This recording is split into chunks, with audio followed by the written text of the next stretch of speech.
started as a routine morning. I was checking my boat shed by the lake when I noticed the lock had been tampered with. My first thought was, not again. And sure enough, Karen had struck. She had a history of ignoring boundaries, and now she had cut the lock to my boat shed so her guests could use my property without permission. I didn't panic. I had anticipated her antics months ago and installed a series of surprises for anyone who dared enter without authorization.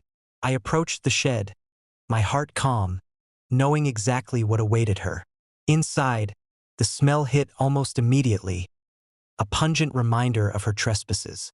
I had set up a containment area for local wildlife, including a few less than pleasant residents, to ensure that any intruder would get a memorable surprise. Today it was the mosquitoes, thousands of them, ready to defend their territory. I left her no chance to escape. When she and her guests opened the shed, they were immediately trapped inside a thick, buzzing swarm of mosquitoes. Panic ensued. Screams echoed across the lake, and I watched from a distance, smiling quietly behind my binoculars. Karen had no idea what she had walked into, literally trapped with her own misjudgment. Once they were safely escorted out by my team, after enduring their deserved humiliation, I took the opportunity to reinforce the shed's security. Stronger locks, motion sensors, and a few more surprises were installed to make sure this wouldn't happen again.